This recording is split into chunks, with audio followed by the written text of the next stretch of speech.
Greetings from your Pastor Nominating Committee. Our hope and prayer is that you and your family are well, and we are all on the path to a healthy and near normal 2021. Today, Sydney and I would like to share some recent milestones on the PNC and show you some of the results from your efforts that helped in achieving these milestones.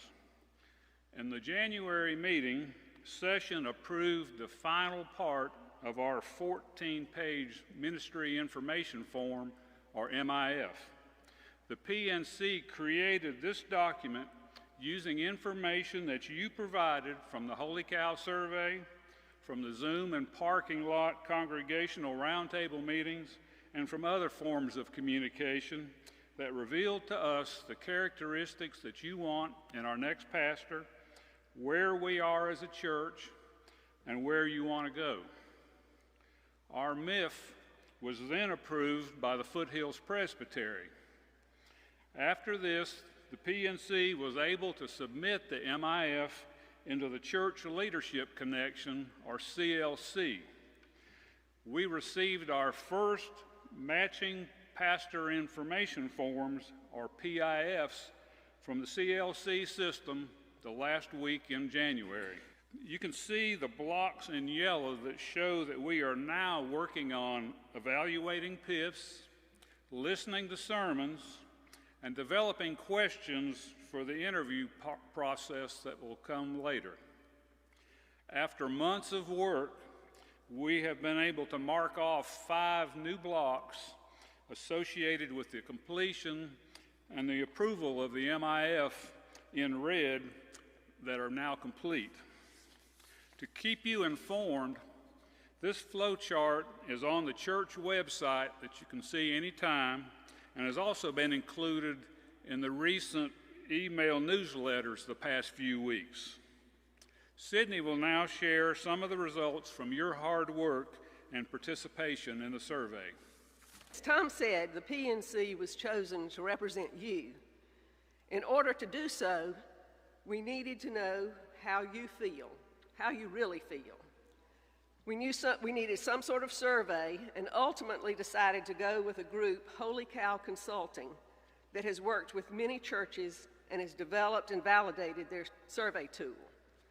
It had a basic survey and then additional modules that we could add depending on our needs and interest for this church. We selected the modules on critical ability, what we want in our new minister, worship experience, and then chose some questions from the transitional and missional modules. In late October, 226 of you participated in the survey, which represents 91% of our pre-COVID church attendance. Your response was phenomenal and greatly appreciated.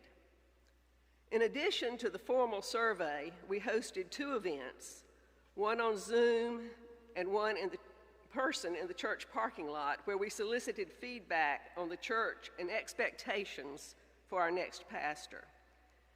Debbie Foster graciously agreed to moderate both of these events. We had approximately 50 people who participated in one of these opportunities, and it gave us even more information.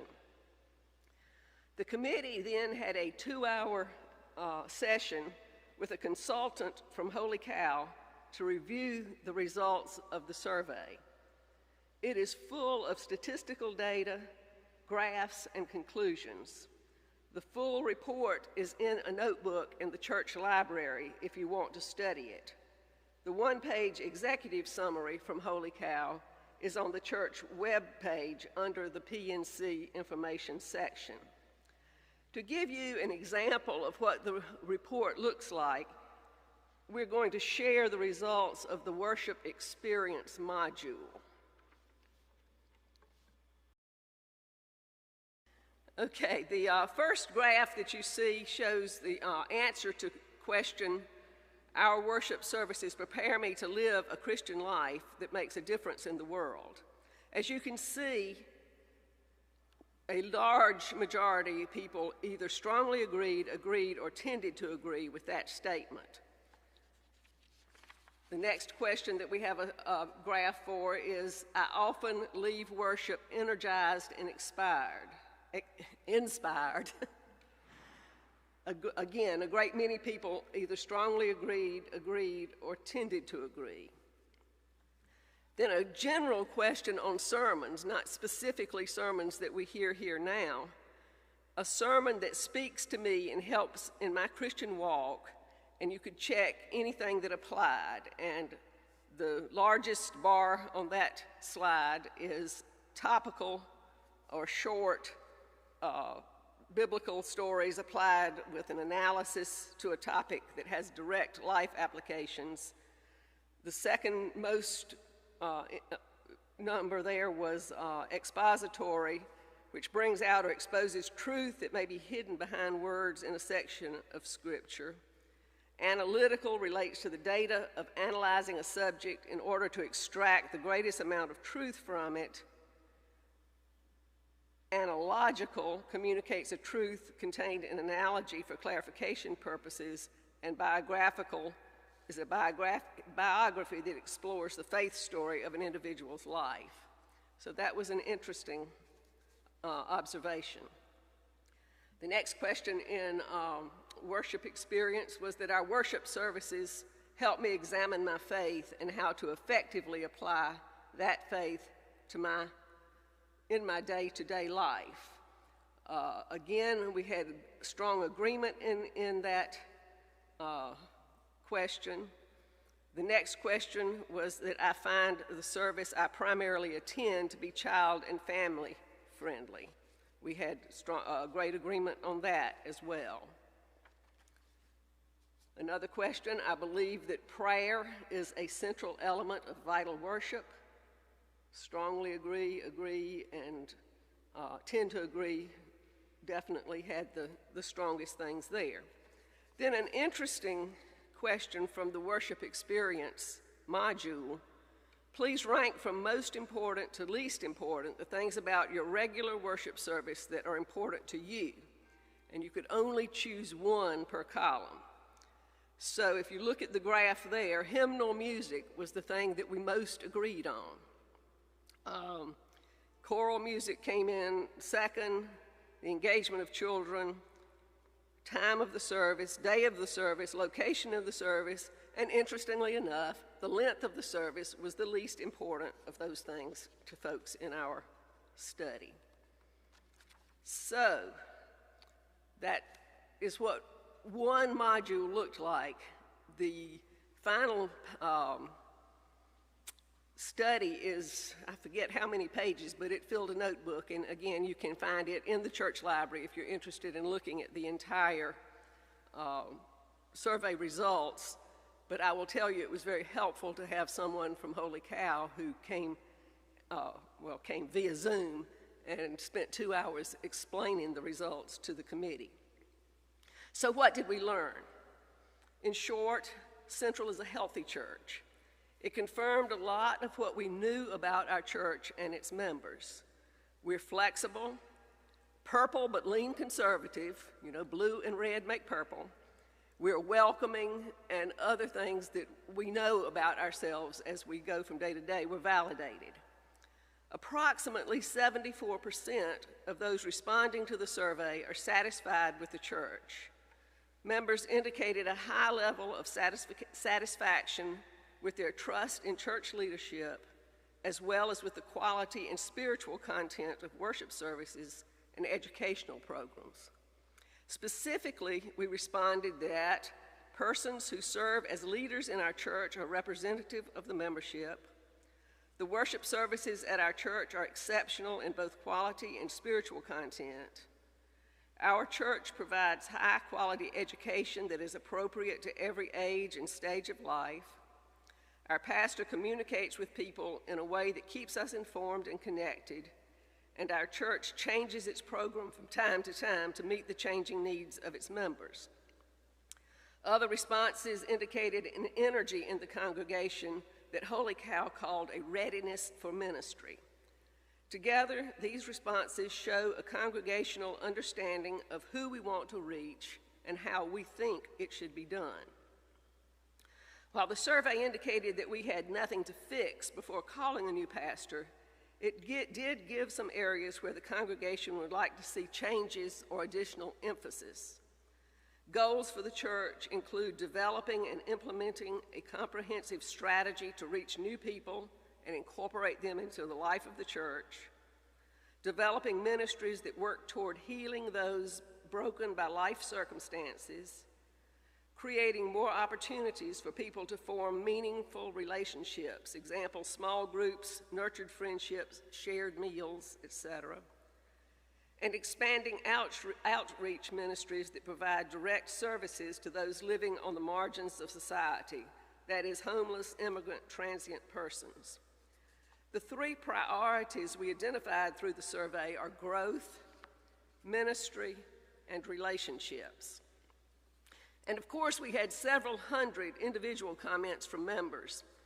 These comments spoke to all aspects of the church and showed some of our diversity.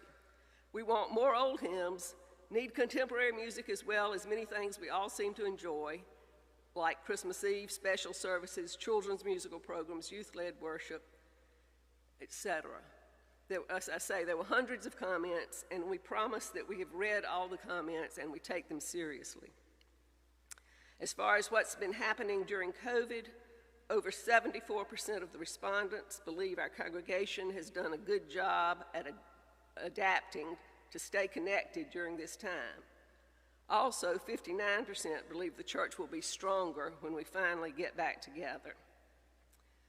This survey showed that Central Presbyterian Church is in a good place. We have enjoyed a long relationship with a very caring and effective pastor. We will need to grieve the loss that comes with his retirement, and there is showed some anxiety about how that will feel, while we rejoice with him as he moves to a new phase of life. So I'm going to end my part with a cartoon that came on the Holy Cow survey on flexibility. So take a minute and think about how we do need to be flexible if we truly want to grow the church and include new people who come into our midst.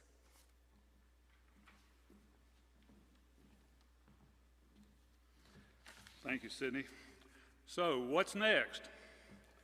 In the next several months, we will continue to evaluate PIFs, listen to sermons, and watch for new PIFs as they enter into the system. We'll be looking for that right one. We are exploring other ways to get the word out about the opportunity here at Central, this wonderful church. Many pastors are not looking for a new call, but are approached or hear about jobs by word of mouth. After all, that's how Dr. Bailey came to Central. If you know someone who is interested in being Central Shepherd, just have them contact one of us on the PNC, and we'll get them in touch with the right person. All our contact information is on the website.